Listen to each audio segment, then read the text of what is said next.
Est-ce que vous savez qu'à l'université, un professeur n'a pas de bureau? Est-ce que vous savez qu'à l'université, un professeur n'a pas de toilette? Est-ce que vous savez que de mon statut, je gagne 500 000 francs par mois, l'argent des beignets? Est-ce que vous le savez? Votre salaire? Oui, je vous donne mon salaire, je n'ai pas besoin de le cacher. Si je faisais pas autre chose, ce serait un cadavre.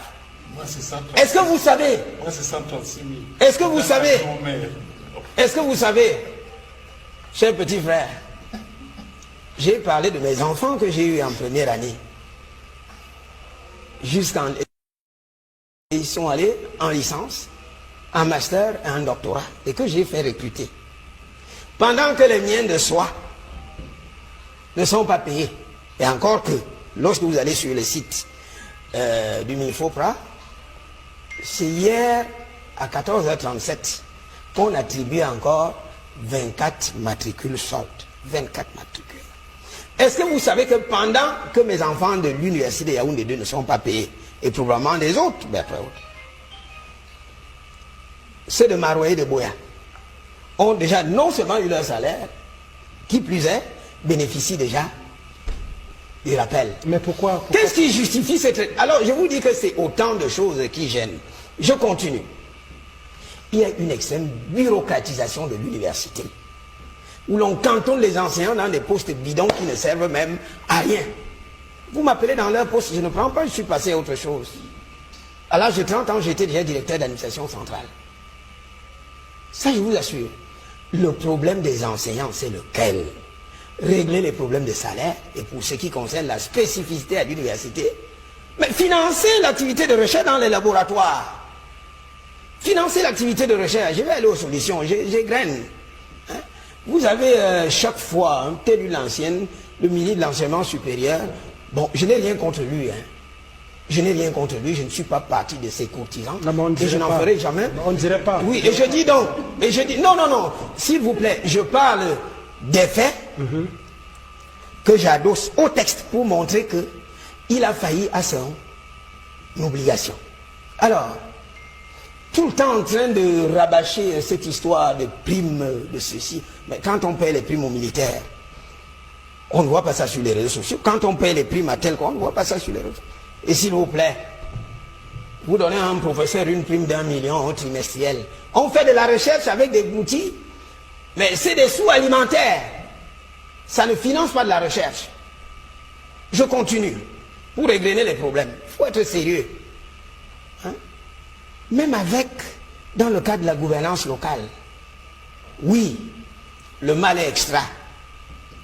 C'est les... J'aime toujours bien aller dire, ce pouvoir n'est pas éternel. Paul Biya partira un jour, je vous assure que vous verrez que des gens qui chantaient ces louanges vont le renier. Ça va arriver. Dieu va nous prêter vie. Maurice, au plan du droit public, c'est un savant. Il n'avance rien au hasard. Peut-être que je serai plus précis. Je l'ai dit ici la dernière fois, que parmi nous les publicistes les plus qualifiés, Maurice est le plus brillant. Les considérations tribales et autres ne m'intéressent pas. Vous savez que j'ai beaucoup d'affection pour Elimbi Loubert, qui est mon frère. Il est là pour brouiller un peu les pistes. Mon frère Elimbi Loubert. Mais la loi ne se situe pas au sommet de la charpente juridique d'un État. Au-dessus de la loi, il y a des instruments normatifs internationaux, il y a la Constitution. Je l'ai déjà dit ici à maintes reprises, que nous sommes dans une république abîmée. Parce que le Conseil constitutionnel ne fait pas son travail. Notre environnement juridique est pollué par des lois non conformes à la Constitution. Ce n'est pas Abaoyono le problème, ce n'est pas Maurice Kamto le problème. Et donc je signale, vraiment je tiens à le dire, mon cher frère, Maurice, au plan du droit public, c'est un savant. Il n'avance rien au hasard. Peut-être que je serai plus précis. Je l'ai dit ici la dernière fois, que parmi nous les publicistes les plus qualifiés, Maurice est le plus brillant. Les considérations tribales et autres ne m'intéressent pas. Maurice a été mon enseignant. Et dans ma tête, psychologiquement, et c'est valable pour tous les enseignants, je ne peux jamais être au-dessus de mon enseignant. Je vais préciser la pensée. J'étais donc en train de dire qu'au-dessus de la loi, il y a les instruments normatifs internationaux. Il y a la Constitution. Lorsque la loi, lorsque le législateur légifère, contrairement à ce que dit le constituant, il se pose un problème juridique. Quel est le texte qui prime? Nous émettons des opinions, mais il revient au Conseil constitutionnel de dire le droit. Malheureusement, au Conseil constitutionnel, paix à leurs âmes, je l'ai dit à mon père Bipoun en son temps, je l'avais dit à mon père Ona, au moment où nous nous retrouvons dans des jurys de thèse de doctorat, que vous ne nous aidez pas beaucoup au Conseil constitutionnel. Je l'ai même dit à mon grand frère et père, à l'heure actuelle, qui est le professeur Lekene Donfak. Je vous assure, moi au Conseil constitutionnel, je fais bouillir les lignes sclérosées. Et que dit la Constitution? Que dit la Constitution, justement? Prenons déjà la compétence du Conseil constitutionnel. Prenons les articles 46 et 47. Le Conseil constitutionnel est juge de la constitutionnalité. C'est clairement dit. Donc tout ce qui est non conforme à la Constitution, le Conseil constitutionnel doit statuer. Article 47, le Conseil constitutionnel est juge de la constitutionnalité des lois.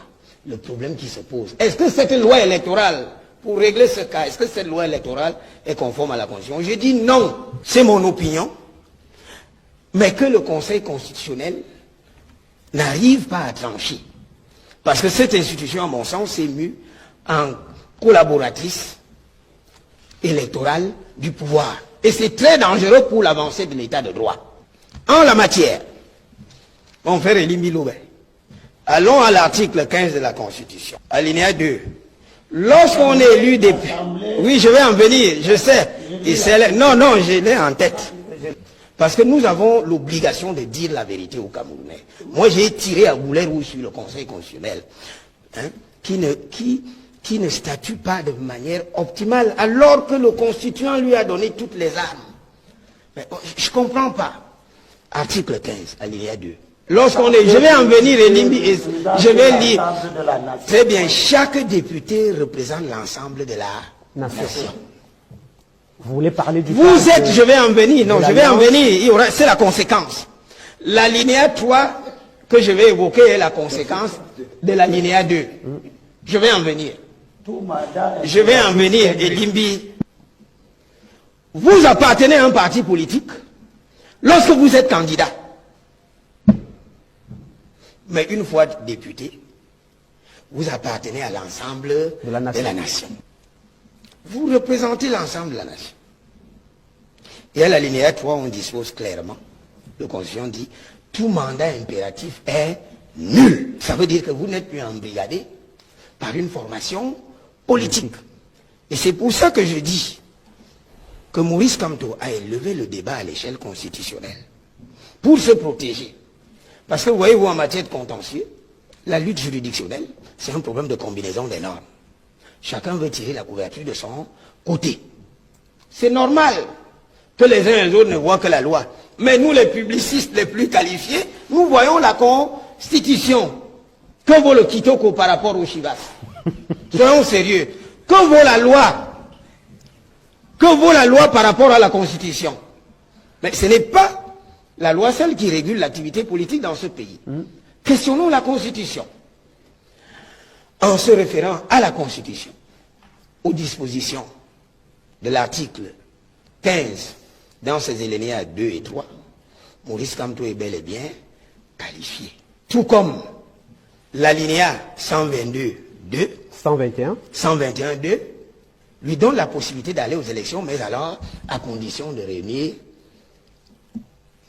les éléments d'un candidat indépendant. Et c'est là où nous rentrons dans la pratique politique, plus le droit, parce que ça sera extrêmement difficile. Dites-moi, très rapidement, et on sortira par là. Permettez-moi de dire à mon frère Elimbi Loubet qu'on lit les dispositions de la Constitution de manière combinée.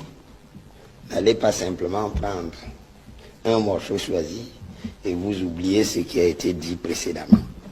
De un. De deux, je concède aux acteurs politiques ici, présents, que le droit est une chose,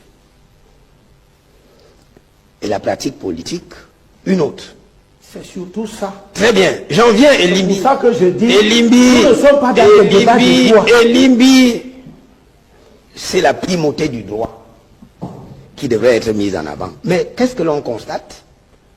C'est que le fait politique l'emporte sur ce qui est formel. Maurice Kamto, des militants. Est-ce que je vous fais comprendre?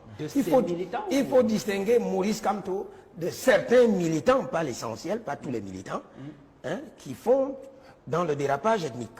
Est-ce que je vous fais comprendre? Que ce soit très clair. Et vous allez voir que c'est des acteurs politiques qui ont diabolisé Maurice Kamto en amenant les jeunes dans les réseaux sociaux à l'appeler Kamtoto. Or, je vais vous assurer, de tous les dans la caste des publicistes les plus qualifiés que nous sommes, je l'ai toujours dit, Kamto est le plus brillant, c'est le meilleur. Ça ne se discute pas. J'en viens. Le temps à attribuer des pseudonymes au président de la République. J'en viens, oui, je vais en venir. Voilà. Je vais en venir. C'est pour ça que je dis que vous en avez également. Je vais en venir au cas du président de la République. Donc c'est pour vous dire, en résumé, que l'information est l'âme d'un personnage lucide et indépendant. Pendant que la désinformation et la mésinformation sont respectivement l'arme du politicard et de l'ignorant, de l'indigent intellectuel. Il faut faire quelque chose. Et c'est le même phénomène auquel nous assistons à l'heure actuelle. Vous vous souvenez de mon passage la semaine dernière à France 24. Hein? Pendant que moi, en intellectuel, en universitaire, je demande au président de la République, moi c'est mon point de vue, il a travaillé pendant longtemps, j'avais établi la fois dernière un parallèle avec mon feu papa qui avait le même âge que lui et qui est décédé à 5 ans. Moi, à mon âge, son âge, je conseillerais à papa d'aller se reposer. Les Camerounais ont besoin d'autre chose. Tout le monde n'a pas la possibilité d'exprimer de manière indépendante ce que nous disons. Pendant que nous disons les choses haut et fort, pendant que nous disons tout haut ce que les gens pensent tout bas, à bord on devient l'homme à battre. Je vous assure que je suis au-delà de ça. Je suis un dur à cuire. Je vous ai dit que j'étais un maquisard intellectuel. Et vous voyez donc, c'est les mêmes demain, quand ça va cuire, il suffit que le président de la République ne soit pas réélu. C'est eux qui vont se retourner contre lui, vont le régner. Est-ce que je me fais comprendre? Et puis diront qu'ils étaient liés. Vous vous souvenez de l'image du ministre de la Communication du défunt président Mobutu, qui nous racontait vraiment on ne pouvait rien. Ma femme était même assise à côté, il a pris ma femme, je ne pouvais pas parler. Donc c'est pour vous dire, Bruno Bijan. Et vous sortirez par là. C'est pour vous dire, je sortirai par là, que l'information sera très capitale. Il faudrait que les leaders politiques s'en approprient, parce que même s'agissant du président de la République, on ne dit pas toujours la vérité sur lui. Et ce n'est pas le fait de ces resquilleurs, c'est dans son propre camp. Regardez un peu lorsqu'il était en Suisse, la communication maladroite de ses collaborateurs. Pour en venir à votre problématique des réseaux sociaux, regardez Maurice Kamto, qui a été le premier à dire aux Camerounais, inscrivez-vous sur massivement 11 millions. Ce n'est pas le pouvoir. C'est le pouvoir. C'est le pouvoir, l'opposition, qui a demandé, oui, Cabral Libi, Maurice Kamto a embrayé, qui a dit aux Camerounais, apprenez, prenez votre destin en main. Les inscriptions massives sur les listes électorales. C'est l'opposition. Bien. C'est Maurice Kamto qui, sur les réseaux sociaux, a brandi la disposition pertinente du code électoral qui permet à chaque citoyen de défendre son vote. Est-ce qu'on est d'accord là-dessus? Oui, pendant ce temps, le pouvoir se plaît à ne rien faire, pensant que ça va toujours être la même chose le moment venu. Est-ce que je me fais comprendre, Bruno? C'est également l'opposition, s'il vous plaît. C'est également l'opposition qui, au moins, s'efforce à mettre à la disposition du public l'offre politique. On sait qu'au plan institutionnel, il faut ceci. Au plan économique, il faut ceci. Dites-moi un peu, le pouvoir en place, le RDPC, quelle est l'offre politique?